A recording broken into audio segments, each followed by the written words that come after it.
Hey everybody, just was adding here some of the topics for today's room. Thank you Leonardo, Amparo, Mohamed, Soleiman, y Germán for joining us today. Hey Kristina, thank you for joining us and participating today.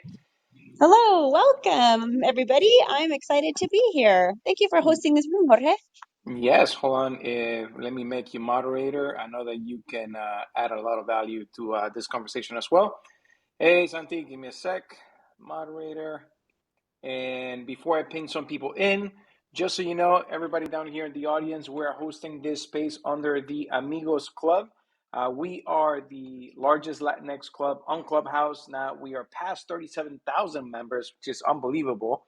And because of April is Financial Literacy Month, we've been holding some spaces with conversations about different topics related to personal finance. And today's topic is college planning.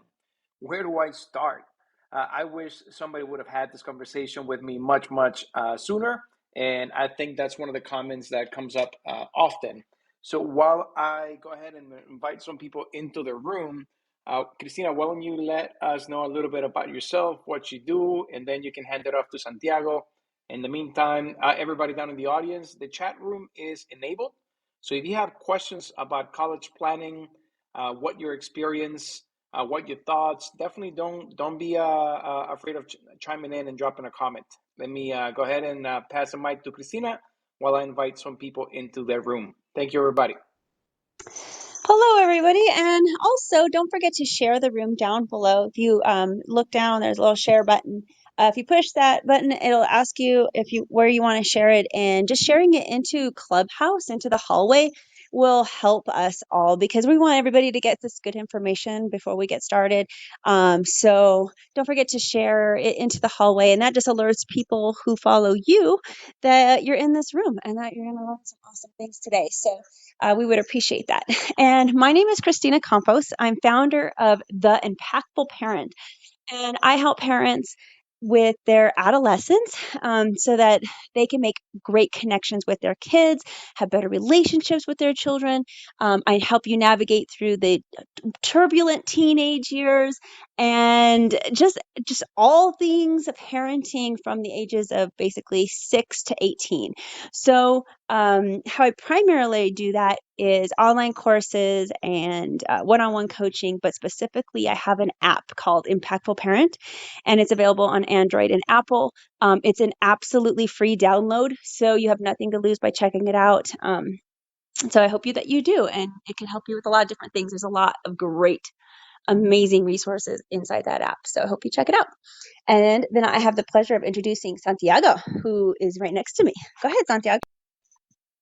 Hi, good afternoon, everyone. My name is Santiago. Thank you so much for joining us today. This is part of the series for April. That April is Financial Literacy Month, so we've had different rooms based around different things in regards to your money. So that's one thing that I preach to clients, or I preach to people that I reach out to, or the people that reach out to me. That it is imperative. It's super important that all of us we do our part if we're in the finance space to educate our community.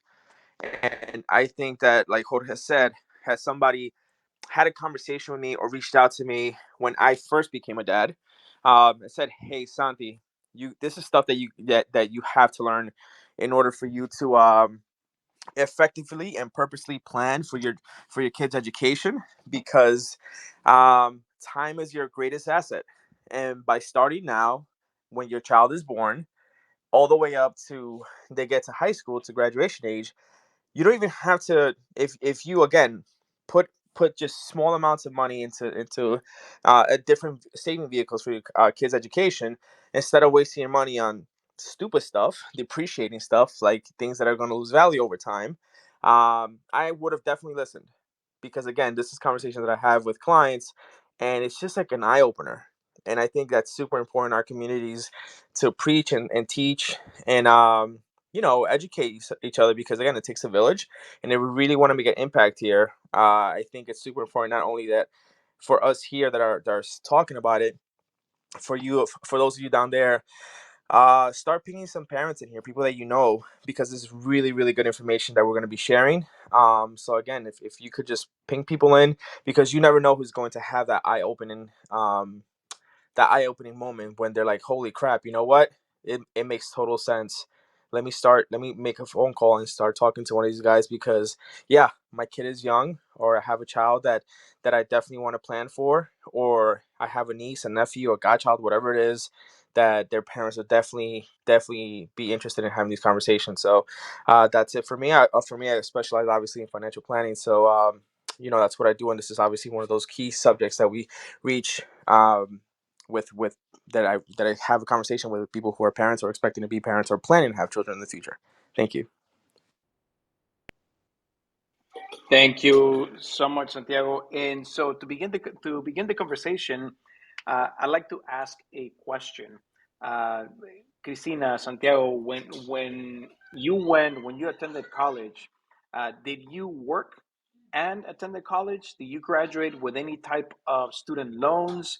What was your process personally going through that education, the higher education? Sure, I'll go first. So I was very fortunate that my parents had the foresight saving for me. And by the time I was going to college, they basically said, all right, this is what we've saved. You got this amount of money. Use it. And when it's done, it's gone. So, um, what I did is I took that money and then I worked in college so that I wouldn't have to dip into that money quite as much, because it wasn't quite enough even with their trying to really get me through all 4 years. So I worked a little bit so that I didn't have to dip into it completely, but it did help me quite a bit so that I could only work. I only had to work part time. I didn't have to work full time. And then I worked really hard on getting scholarships, being a good student, so that that would also bring down my tuition. And eventually, when I got to the very end of my senior year, I was shocked that I had some money left over from what my parents had given me as a freshman. So I took that extra money and asked them if I could still keep it. And they said, yes, it's still your money. So I put a down payment on a car to, as I was able to graduate. So I was really excited about that. But had I not worked part time, and had I not really worked hard on gaining scholarships to help me pay for college, I definitely would have not had any left over. How about you, Santiago? Did you work while going to attending college, university? Did you have any assistance? What helped you get through college? Well, my situation was unique. I went to community college for one semester, and we couldn't afford it. And the reason why it was so expensive was because I had to go to like that one semester community college that I went to. I actually had to pay the foreign the foreign rate, like if I was a student from another country, because I was here in this country illegally. I didn't have my green card. So that's when I kind of, made the decision that, hey, listen, you know what? I'm not going to go to school. I'm just going to keep working and do my own thing. And I mean, that semester I was already working. Um, I was interning in the New York City Council, and then when I finally got my work permit, I was able to get on salary, but I still couldn't afford school. So I didn't. I just worked all the way up to the time when I got my residency at 25. I thought about going back to school, and the cost was just super high. It was super expensive, and by the time I was 25, I already had my first child. That I told myself, man, I'm not gonna be able to afford this. Especially having a family that I had to maintain. I was working crazy hours. That was like during the peak of the recession, where like there wasn't any jobs, everything was super high, and I was trying to feed my kid. So that's in the spirit of looking at options for school. That's when I came about the decision to join the military, because I knew that once I was in the military, I could either go to school while in the military, or if I didn't decide to make an entire career, I could use my GI Bill. And essentially, when I finished my active duty commitment, um, the first thing I did was I went to apply for school, and I used my GI Bill. So luckily, I don't have any school debt, and I was able to finish my undergrad a little bit faster than usual than other people. And I actually had 2 semesters left worth of credits with the GI Bill for me to be able to get half of my MBA out of the way. So, but yeah, that was it for me. And I wish, growing up, you hear all this stuff, especially when you're in high school. Oh yeah, the kids' college fund, the kids' college fund. I'm like, what the hell's a kids' college fund? Like, I never knew what that was because nobody had ever explained it to us. But yeah, that's pretty much how I funded my school, man. The military. That's awesome, man. And thank you for your service. And similar to you and Christina, so I'll tell you my story. I can relate a little bit to both. I came in. I was an international student, so when I moved down from Philly down to Miami, when I was in Philly, I was working. I had a work study program. So that's one of the things that I'll touch on today. Resources so you can actually find a good work study program. In my case, when I was in Philly, I used to work at a language lab. So I would just go in and assist with the students, helping them, pretty much handing them, putting the tape for their French homework, or giving them the headphones, whatever they might need, just to be able to do their homework at the lab. And I used to work in admissions office. So I got a gig at the admissions office, and I would be given tours over the weekend, and all of that went towards my tuition. When I moved down to Miami, I also got a job at the university, working at the computer lab, which actually ended up turning into my career for a long time. But in working at the computer lab inside of the university, that was very convenient because it allowed me to not only make money to pay down a little bit of my tuition, but also it kept me in school. And it was very convenient because I was always there to do homework and be able to pay down some of my debt. Similar to you, Santiago, being from Mexico, when I moved down to Miami, I was paying the rate of an international student, so it was a pretty penny to be able to get this. And because I was a foreign student, there was no financial aid available for me because I was an international student. So with all that said, let's kick off the conversation with a question that I posted here on the chat. But now that that the three of us over here on stage went through that process, what is your thinking behind it? Because all of us kind of worked while we went to school. So what is your thought? There are three things of thoughts. Some parents say, you know what, I want to make sure that my kids graduate without a mortgage size loan. I want to make sure that they graduate debt free. I want to pay for everything. There are some parents that say, you know what, I want to help a little, but I want them to have some skin in the game. And there's some parents that say, you know what, I put myself to college, you do the same, it'll be a good learning experience. Where are you, Cristina and Santiago, when it comes to those three options? Christina, go ahead. Ladies first. All right. So I think that this is a great question, by the way. I never really thought about it. And I personally would like to pay for my kids' college 100% no matter where they go. And I know that's a really tall order, especially because I like to believe I have really smart kids. But that's what I would like for them. I would love to be able to gift that to them and then say, I got you through college, but that's my own personal preference. Yeah, so I'm right there with Christina, but I've obviously in the field that I work in, I've heard it all. I've heard parents that say, yeah, I don't, I know what it's like. I have $100,000 of school loans. I don't want to put my kid through the same thing. I don't want my kid to be 35 years old and still not be able to afford a home, a mortgage because they still have this crazy amount of school loans. I have others that say, no, man, I did it on my own. My kid could do it on his own. Like that's gonna be a lesson for him, but I always kind of take the approach of saying, I'd rather you plan and for you to have options. So by the time you get there, at least you could say, you know what?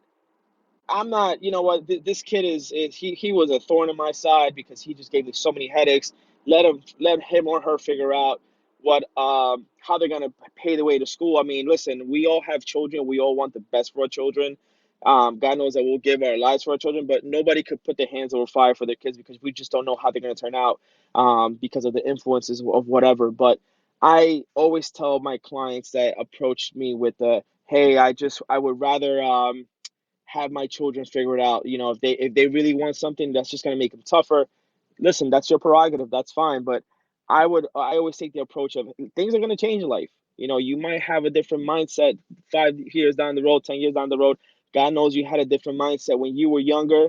So I always like to prepare, and this is what I encourage. I rather you be prepared so you can have options than, you know, getting to the end to the end line, to the goal line and to the finish line there and say, damn, you know what? I should have, you know, I was thinking like I was just being selfish. I wasn't thinking right. I don't know what I was thinking. That I should have done this, man, and I just lost out on time.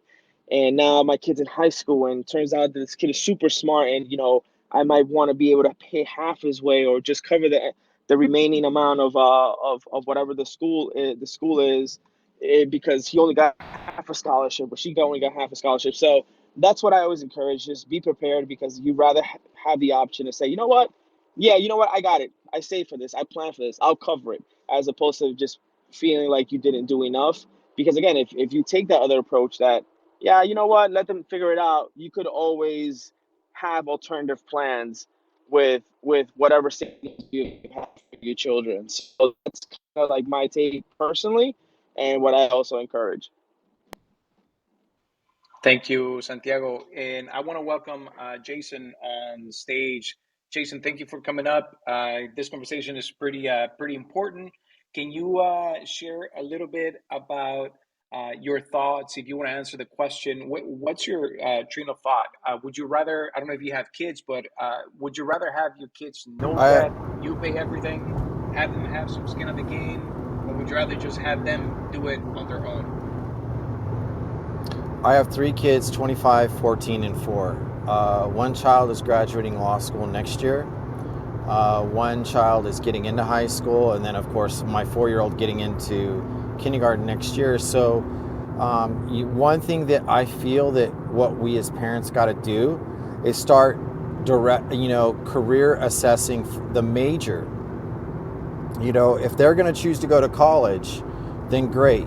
If we're choosing the programs for them, bad, very bad.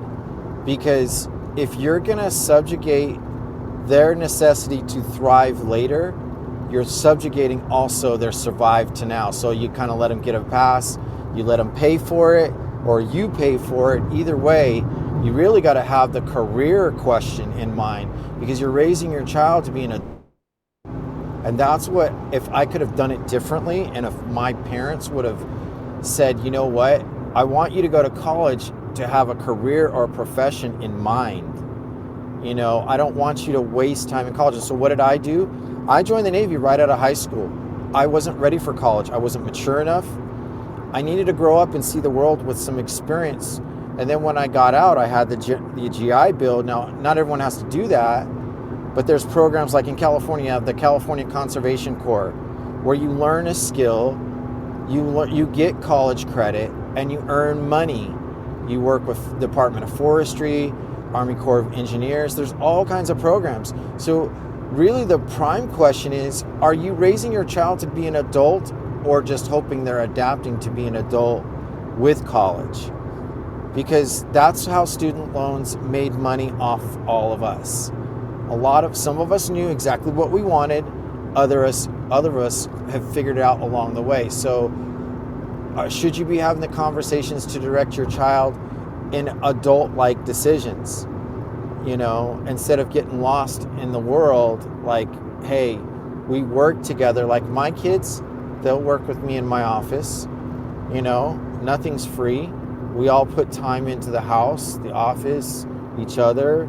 It's not perfect, but I mean, and I have my difficulties right now with my 14-year-old, but the only thing that I could say is like, are we really trying to get our kids to thinking about how they're going to survive, or are we taking up their obstacles? So I think we should talk about the major for the profession, you know, not just to I'd love to hopefully they address that, figure out. Jason.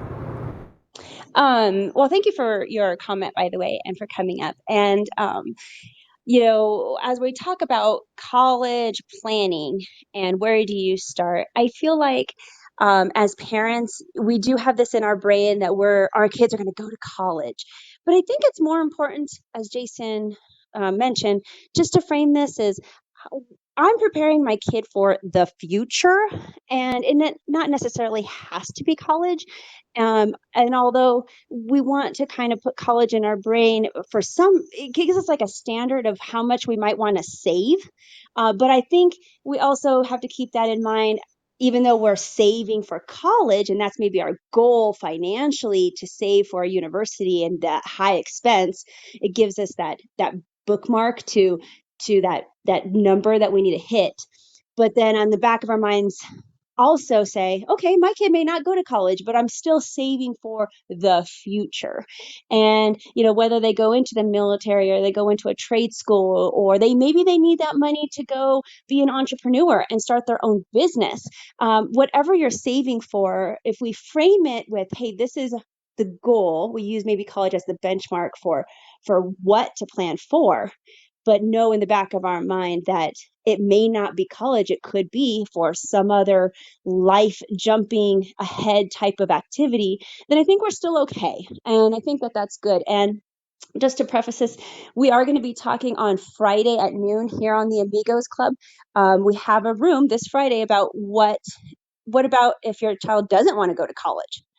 So I welcome you into that room noon Eastern time on Friday, so that we can discuss other options besides college, because there are a lot of other options. And honestly, college is not for everybody. And college has also gotten so extremely expensive that it may not be the best path for your child, depending on the profession that they want to be someday. So we're going to be having that conversation on Friday.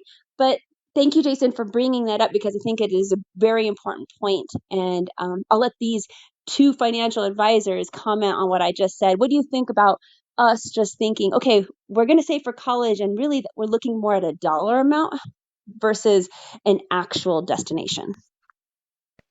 So I'll chime in, and thank you, Jason. I think that you're right. Where do you start? And I'll echo what you say, and that is not just saving for saving purposes, but if we can start to identify the path that our kids are going to take, obviously it's going to get them productive individuals faster, and it's going to save them long term a ton of money, because you don't want to go into the 8-year program, right? Because every semester you think you want to do psych, or you want to do history, or you want to do business. And no, if you go into college with an idea of what you're actually going to be focusing on, I think that's gonna help. Now, on the planning side, I agree, Christina, that it's good to have money, whether the kids go immediately into college or not. It's in my opinion, it's important to start saving for their future uh, early on, as early as possible. There are different ways, and I'm going to touch on a couple of different resources and what should be the mindset, where you should begin when it comes to the actual financial planning of it. I think it's important to say whether they go to college or not, you still have a little nest egg for them to either start a business or buy their car or go for college. In my opinion, I tell my kids that you don't have to go straight to college. I actually, if you're unsure, then I'm okay with you taking a year off, but not to sit at home. You're going to be working in different industries. You're going to be working in different places until you identify what you want to work on, and then further your education in that area once you decide what you want to do. So everybody's different when it comes to planning financially, but there are some fundamentals when it comes to it. And I want to begin that on the savings aspect. If you look at the pyramid of college funding, at the foundation of that pyramid is savings. It's whatever we as parents, if we want to be able to contribute a little bit to our kids, we should save. There are different ways and different vehicles that you can utilize to be able to save. I'll touch on those in a bit. But the second step of that 3-step pyramid is awarded money. You can look at what some people have mentioned already, some work study programs, some grants, some scholarships. All this can be free money for our future college attendees. And finally, the last resort are those loans. So if we as parents can begin with some savings, and then we become aware of where we can find money, whether it's scholarships, grants, or work study programs, then we're minimizing the amount of money that our kids will have to borrow to be able to get with a college degree. Now, I'd like to just, with that in mind, maybe pass it on to Kristina and Santiago. What do you think about that as a strategy, beginning with savings, then beginning to look for scholarships, grants, and work study programs, and then leaving loans as the last resort? Do you think that's a good, sound strategy to begin with?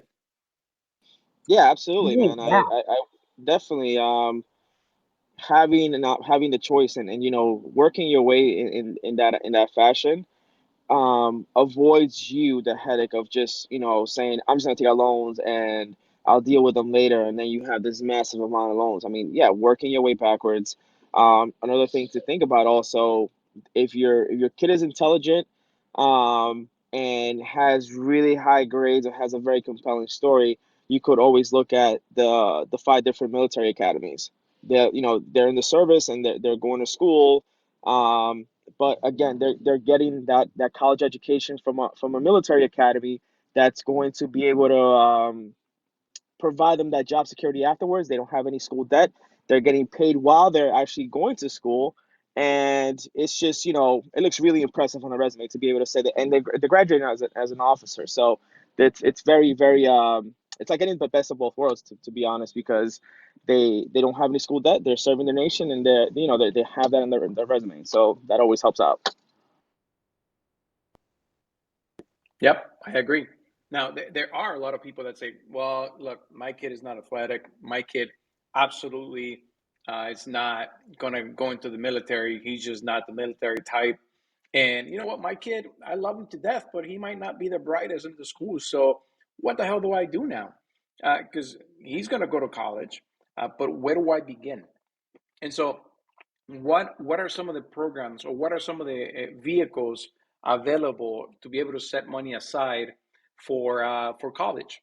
And I'll mention just a few, but basically you can just have a regular savings account at the bank and have that. I highly would discourage that, but you have other options like a Coverdell.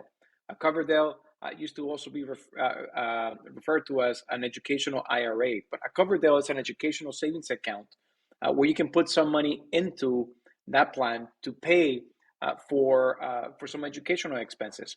Now, the drawback of these type of plans is that you can only put all the way up to $10,000 per year for this type of plan. So obviously, it's not going to pay a lot of the college tuition, right? You can start it early, but that's the max. And then you have other types of instruments like an UGMA or an UDMA. Those are gift accounts. And these type of plans, some parents like because they're gift accounts. So if your kid is born, you can deposit, I don't know, whatever amount you want to gift them.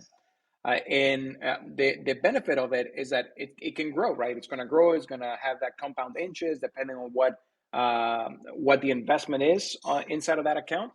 But the thing about it is that it's a gift account. So the minute your child becomes an adult, they are now the owner of that account. So you have no control over that money once your child becomes an adult. However, some parents do choose to say, you know what, my kid is born, whether he wants to go to college, buy a car, or go on vacation when he graduates high school, here's my one-time gift for his future when they're born. That's one option as well. Also, some states have what's called a prepaid college plan. I know that in Florida they have, most states have it, but in Florida it was a big deal where you can actually,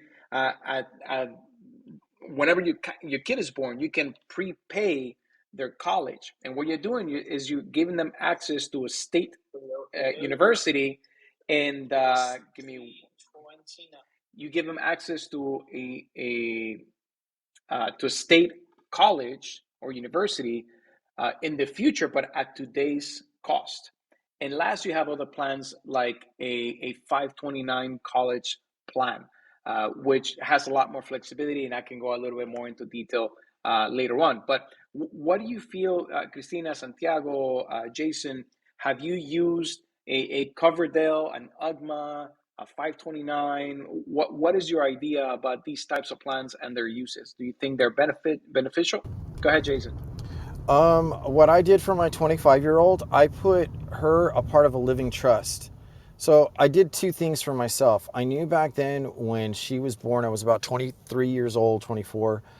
I started a family trust out of advisement from a family attorney friend, and I started putting money into that trust. And what would happen is by the time she reached college age at 18, that trust also, held investment accounts. The investment accounts would earn interest, like we involved Roths and things like that. Now Roths have what, 5,000 cap, I think, per year. So we would take out, withdraw, and then put back to a percentage, earn that 5,000.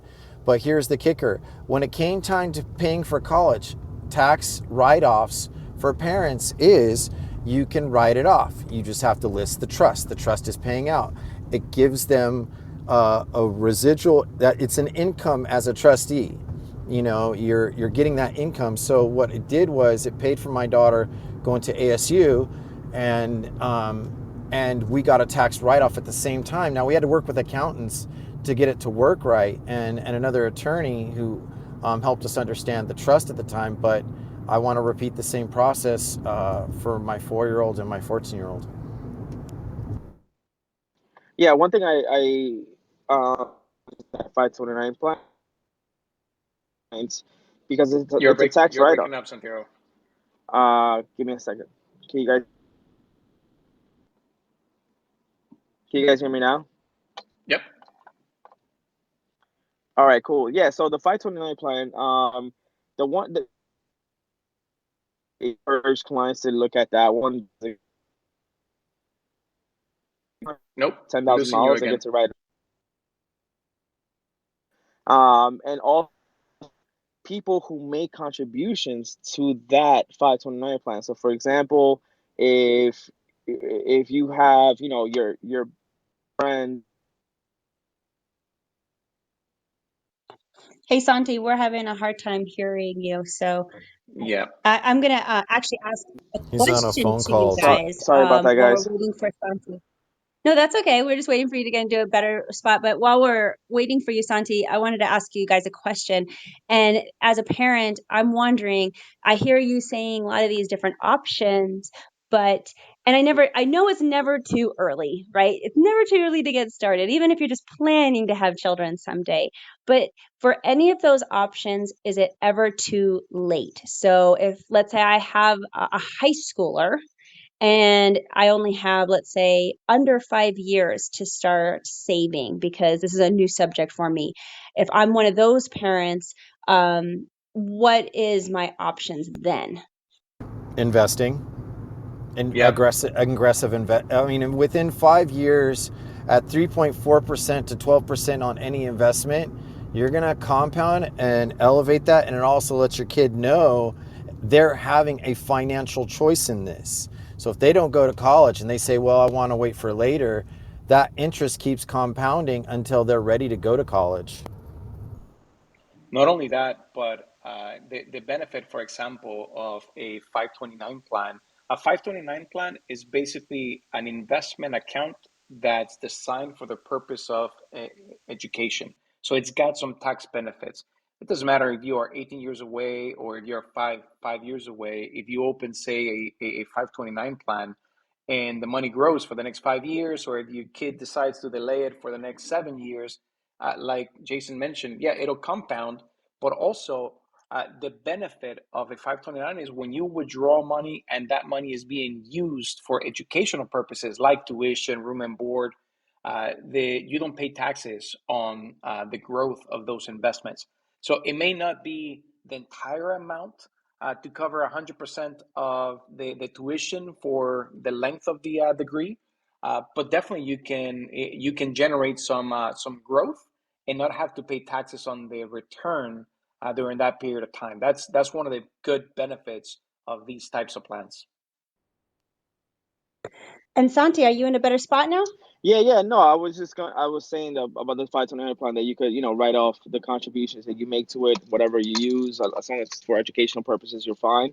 You don't have to pay the taxes on it, and of course, it's not only that you're the only person that you're allowed to contribute. So, for example, you have family that like the grandparents or the uncles or the madrinas or padrinos, whatever there is, and they want to contribute during, for example, instead of them spending $200 on Target or on some crazy gift, they could just contribute it to that 529 plan, and they could, and now they have a write off.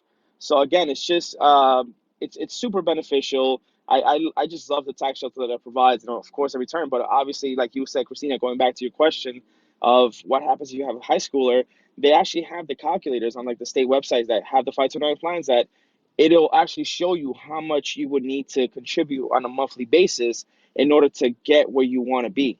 So that's a really good tool for people to use that if they're telling themselves, well, if for example, they came down on a windfall of a good fortune of money, or they just got a job that's paying, more than six figures, and they just need somewhere to put money in for the kids that's going to provide that tax shelter, and they don't have to pay any taxes on that return, then you would look at that 529 plan. And I just pinned over here a link. We're talking about different ways that you can begin to source the future education of your kids. So the website that I just posted up here, scholarships.com. It's never too early to start looking at what grants and work study programs and scholarships are available. So definitely, this is one website that you can visit and see and apply. I mean, worst thing is you don't get it, but apply to everything you can get a hold of. And to Santiago's point, also the beauty of some college savings vehicles like a 529 is that you can crowdsource the funding, so the money doesn't have to come entirely out of your own pocket. I'll give you my personal example. When we set up our kids' 529 plan, my wife is from Argentina, and my family is in Mexico.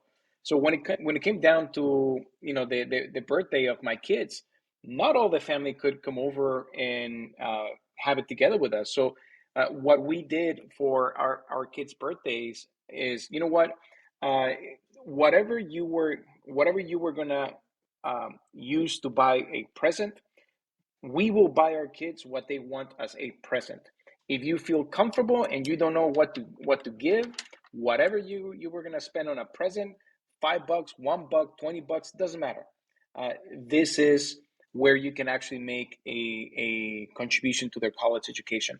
And believe it or not, at the beginning we thought, isn't that a little weird? Like, you're asking people for money? Well, we did it anyway. And the first time that we did it, we had people from family members and everything who contributed. My kid got like $700 on that first birthday that we did for him. So these type of programs also open up the doors to crowdfund the future education of them. So that's just a great option.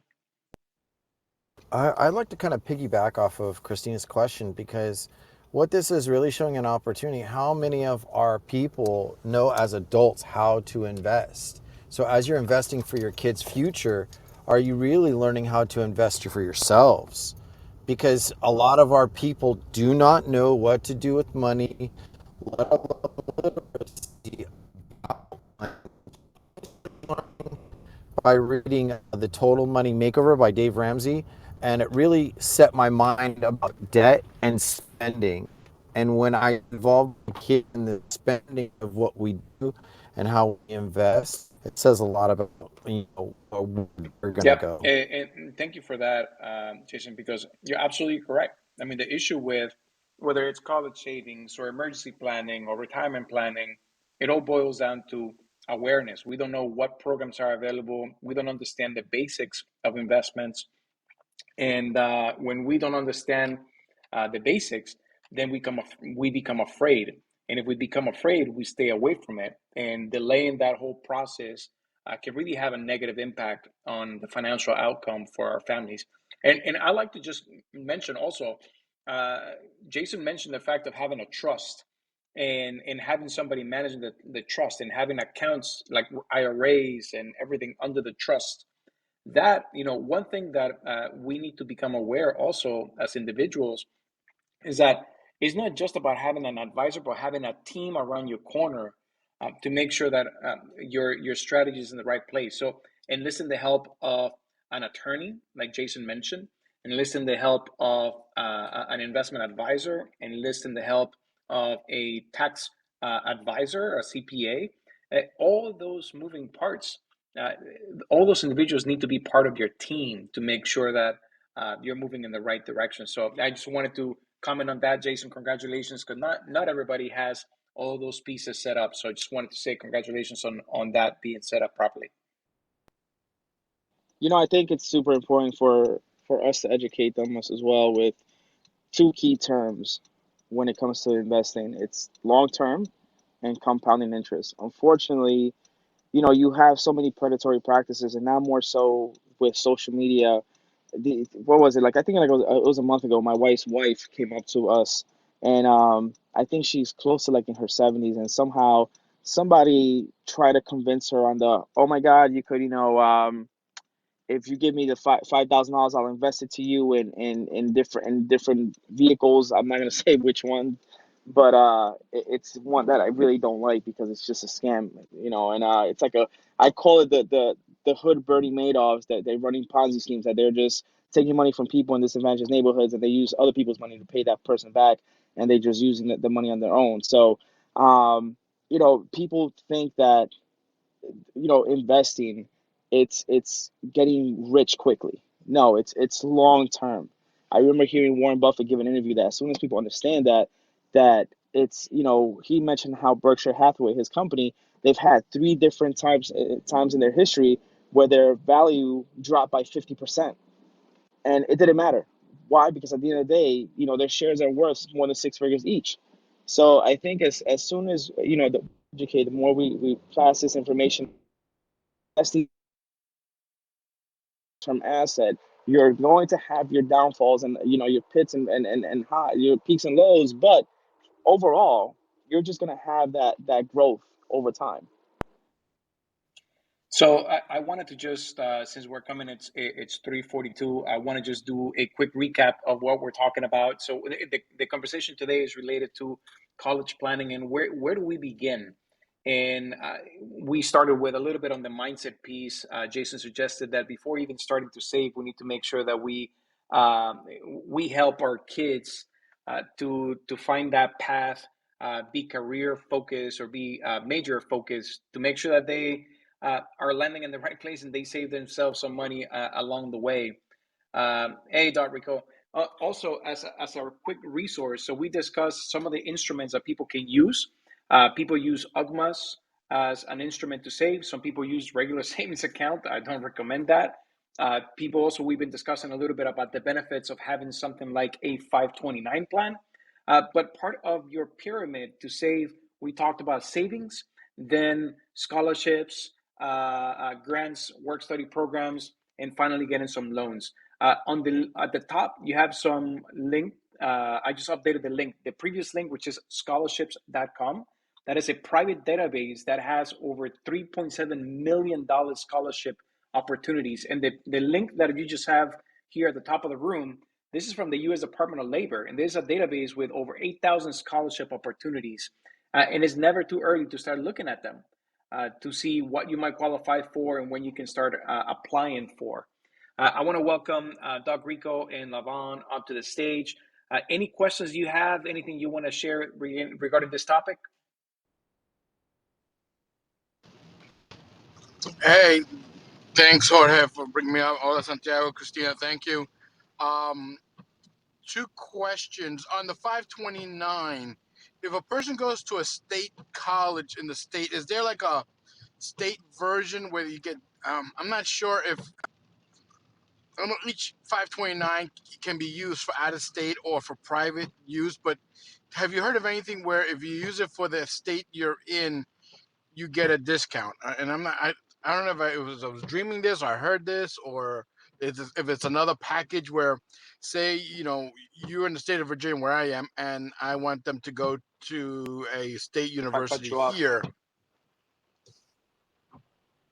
we're coming in and out. But if I'm understanding your question, are there some plans that are more geared towards the local? If you go to a state institution where you get a discount, and hey, Laura, and so yes, so some states, I believe most states have what are called prepaid college plans, and what those are is basically you can buy, you can basically buy the pay for the college, but at today's cost. So you prepay the college for your kids. They may be going to college in the next 18 years, but you're paying as if they were going to college based on today's dollars. So obviously that saves you money. Now, some of the downsides are that traditionally, and you got to look at every state to see what it is. But if you pay for prepaid college, that is assuming that you're going to go to a college in that state. And what if your child says that, you know what, it's great, I want to have the college experience in Alabama and not in Virginia or Maryland? Well, then it can happen to one of my friends. What happened to them? That basically this for that state doctor. So you can imagine that didn't really help much. But some other college prepaid plans give you a percentage of the value, the future cost, if they decide to go out of state. The one program that I believe has most flexibility is a 529 plan, because it doesn't matter where they go to college, whether it's local or international. As long as it's an accredited university, they can go. And you retain the control of the account. So if your kid doesn't go to college and the next one wants to go to college, you just change the beneficiaries. If nobody wants to go to college and you have some student loans, you can use that to pay off your student loans. If nobody wants to go to college, well, then continue to invest in it, accumulate 300,000, and leave it as future college fund for the first grandkid. It gives you more flexibility. I hope that answered your question. Hey, Jorge, along those same That lines, does. Thanks. as that, we have a question in the chat, and it's asking, what about graduate degrees? So could you use that potentially for something other than a bachelor Yes, for for a year? Okay. Yes, and actually, in plans like the 529, you were only limited to higher education. That's no longer the case. You can actually use a program like a 529, for example, to pay for K through 12, college, higher education, your master's, and even now you're able to use it to pay down some of your student loans as well. As long as it's used for any of those purposes, whatever that account grows to, whatever interest it accumulates over the term of the investment, you don't pay taxes on the withdrawals on those accounts if it's used for those purposes, which is educational purpose. So yeah, it can definitely be used for a graduate program. Awesome. Thank you so much. And welcome, Levon, to the stage. And Christina, I'd just like to add one thing that Yeah. you could always also use it for example, you have a kid that makes it into a secondary, like a private high school, and they're short, like they're being offered a tuition or whatever, and or I'm sorry, like a scholarship, a partial scholarship, and the kid really wants to go there for whatever reason, then yeah, you could use it for that as well. So it's for any educational purposes. Oh, so private schools too. Correct. Wow. Awesome. Awesome. Did not know that. Thank you, Levon, to the stage. Go ahead and ask your question.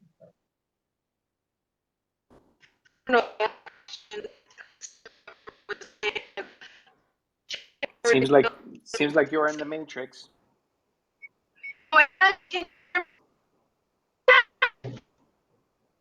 I am sorry. Oh, no, we can't hear I'm you, sorry to hear that. I think you're with Neo and Agent Smith in the Matrix. Levon. Levon, we'll wait for you to get into a better spot, and we'll go over to Laura. Laura, welcome to the stage. Do you have a question for these guys? Hello, hola Jorge, Kristina, Santiago. Thank you. No, I guess I decided to come up on stage because I saw that grad school question, and It is great to hear that these opportunities can also be used for higher education degrees. And just wanted to remind or I don't know, bring this information in case people don't know it.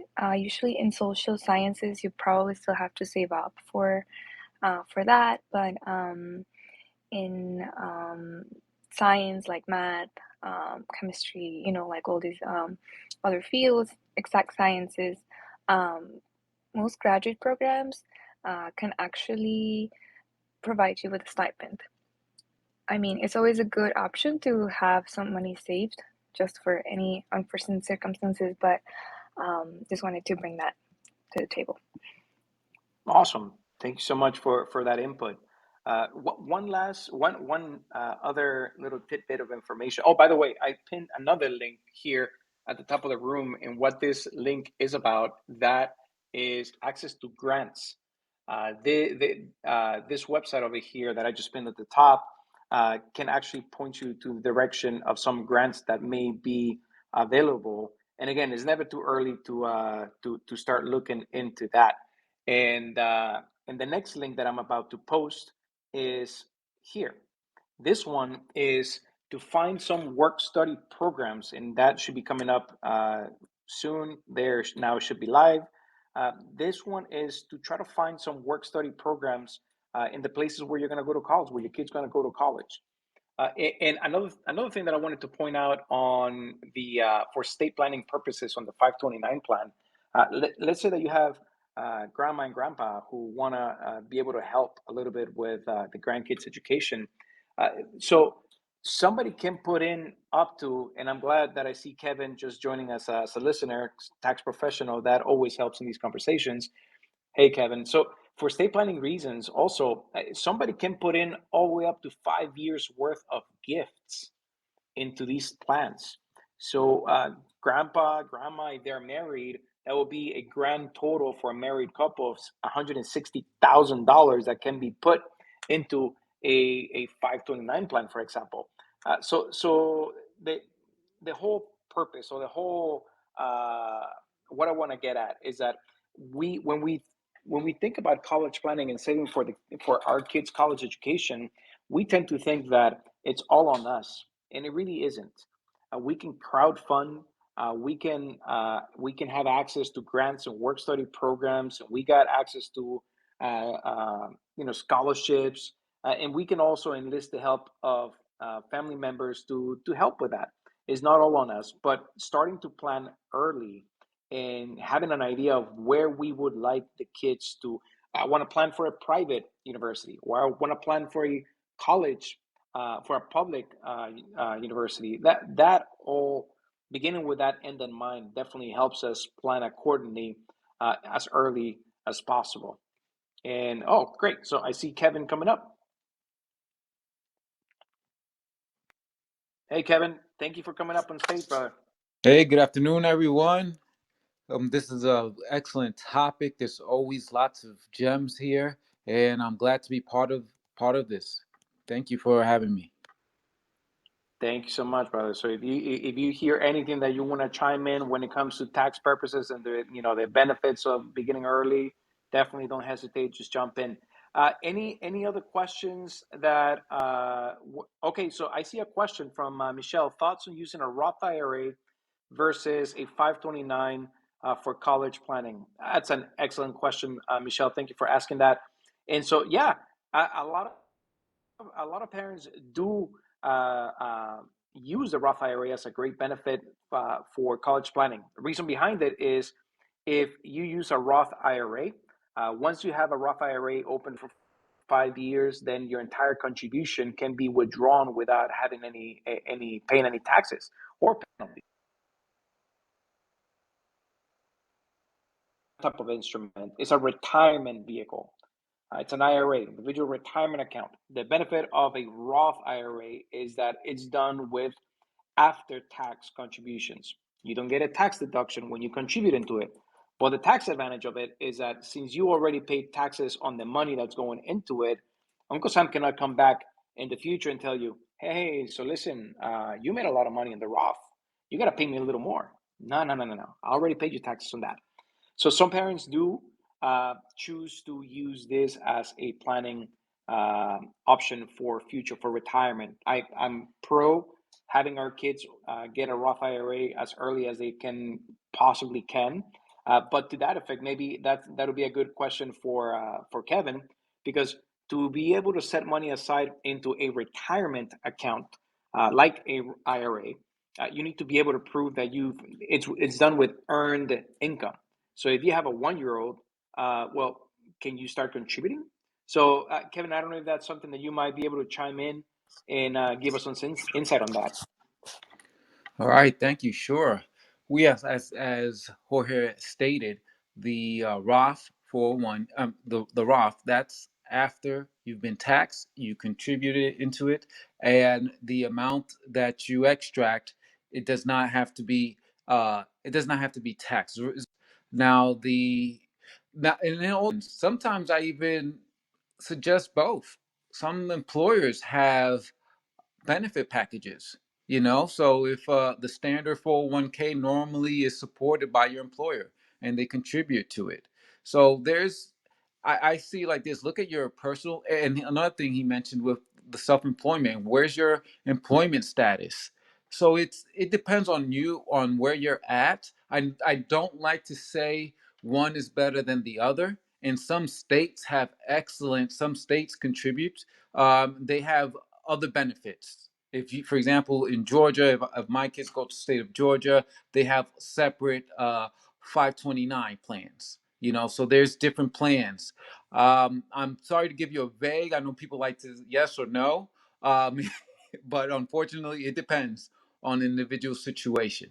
And I yield the mic.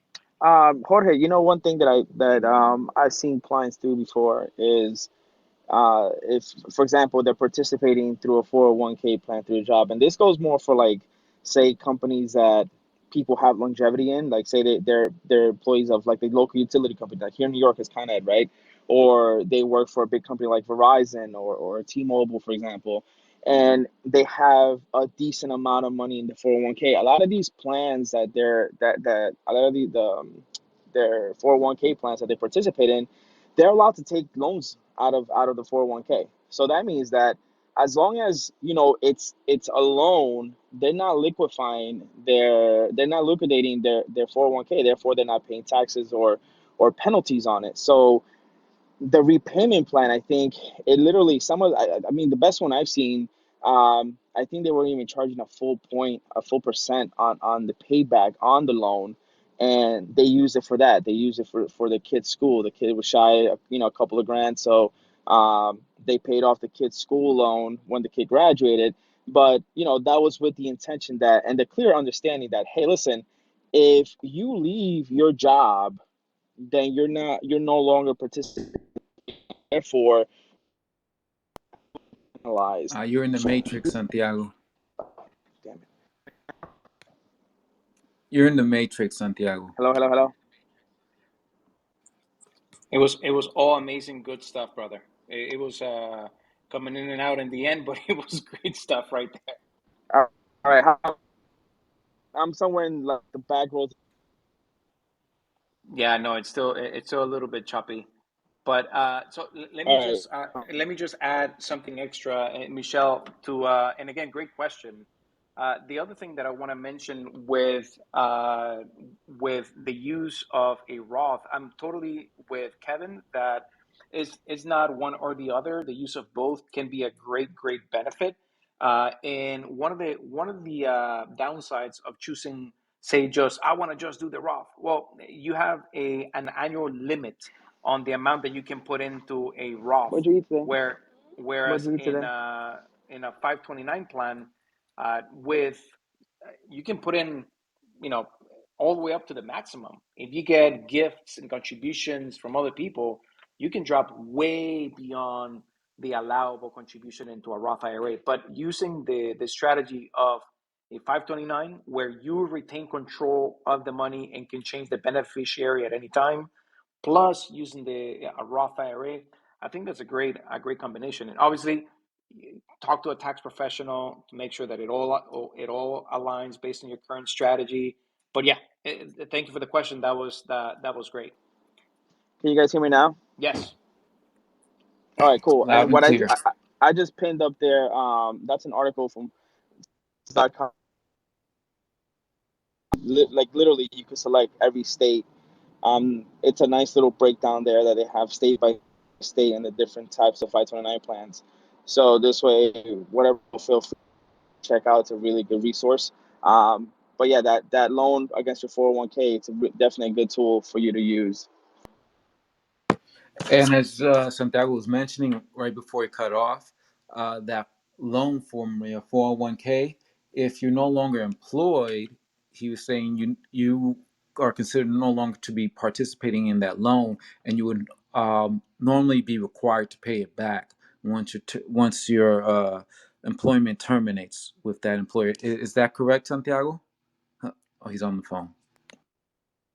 Can you repeat the question again, please? I was discussing which I've done. I've taken money, I borrowed money from myself, and that way is not considered a distribution. And I paid myself 6% interest, so I was my own bank, and I paid myself interest. And I use this in particular I believe I acquired real estate with that or something else, but you can use it for whatever you please. But in some cases, you're required to pay that loan back if you're no longer employed with that 90 employer. days. Yes, You have yes, 90 thank you. days. If you take a loan out of your 401k and for whatever reason you leave, then yeah, that loan becomes due immediately. So yeah, that's one thing to keep in mind. But to also to the point shared on the chat by Michelle is if you are a business owner, and I guess echoing what Santiago said, you can also use in part a loan from your 401k to pay in part some educational expenses. Yeah, for sure. If you're a business owner and you have no employees, you can actually set yourself up with a solo 401k and hire yourself, your husband, your kids. And for example, if you pay them $20,500, which is the maximum allowed contribution into a 401k for 2022, Kevin, correct me if I'm wrong, but if you pay that income to your child and your child turns around and contributes the entire 20,500 to the 401k, then they earn no money. They basically, it was fully deductible. That's another way of being able to not only save for retirement, but bulk up the amount that they could have to use for other reasons. But to go back to these are all different options. But again, for college in particular, the one that might have more benefits tax wise, it might be a 529. Just for the couple of reasons where it's tax free. What you take out is not a loan; it's tax free. You use it for educational purposes and you can crowd fund the money. It could be through gifts, through your personal contributions. You don't have to be the owner, but if you are, you can definitely retain the control and assign a new beneficiary if need be. It's just very, very flexible. It's one of the most flexible plans out there. So anyway, it is 4:03 and there are a ton of other questions that we can go over. But I do like to keep these rooms to the hour. So I'd like to thank everybody for joining and for the questions. I'm posting one last link here before we wrap up the room. And this last link that you're going to see at the top is just to get access to federal student loans, which is the last resort. There are so many other ways of you bulking up your college savings plan for your kids or for yourself. But with that being said, I wanted to just begin to wrap up the room. I want to pass the mic to the panelists, Kristina, Santiago, Jason. Thank you so much for your insight. Doug Rico, thank you for your questions, and Laura, your insight. Kevin, thank you. Having a tax pro over here is always very, very valuable. So let me pass off the mic to Kristina. Any last uh, uh, steps or any last action steps that you think people in the audience can walk away with to implement? Oh, go ahead, Christina. I was just gonna say thank you. I don't even have anything to add. You guys had so much value here, and I just appreciate being in part of it. Thank you so much. Yeah, thank you so much, everyone, for joining us today. Please follow La Casita Verde, the little house on top. This is, again, part of Amigos. This is our financial literacy awareness month. That This is just another episode in the series that we had throughout the month to educate our community and, of course, uplift each other and help each other out. And, yeah, thank you. And, again, if guys have any more questions, feel free to reach out to us, shoot us a DM, so we could answer questions more in depth. And if your child is looking to, as military is the option, remember Coast Guard is the way to go. That was just me messing around with Juan. Yeah, this is an excellent room. And regarding a comment that Michelle made, yes, you can most definitely hire your kids, and they're tax free because the standard deduction is, I believe, 12,600. So that money is tax free, and they could go straight into a Roth or another saving tool.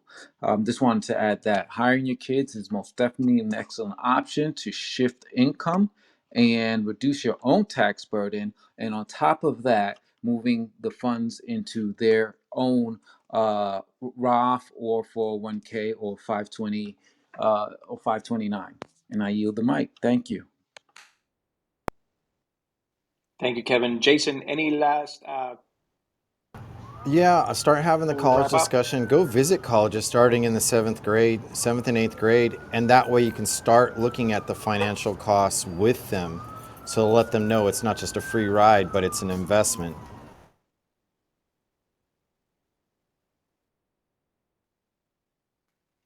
Thank you very much. I agree. And Doc,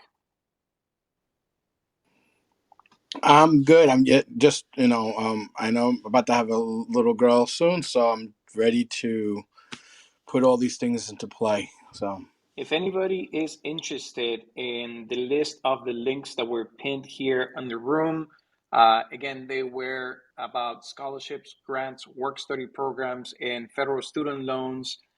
Just hit me up and I'll send you the link. It's never too early to start looking at these things. And like Jason mentioned, hey, do some college visitations. Get people out, get your kid out as early as possible to see what it's all going to be about.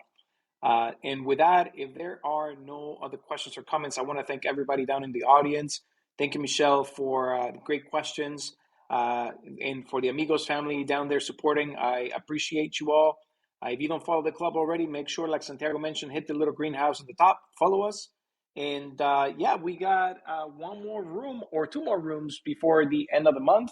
It's been great conversation related to financial literacy in the month of April. If you have any questions, definitely reach out to Santiago, Kristina, myself. Happy to help. And thank you, everybody. We're going to be closing down the room. Thank you and have an amazing Tuesday. Have a great Tuesday, happy week, and be safe, everyone. Thank you for joining us. Thank you for being here.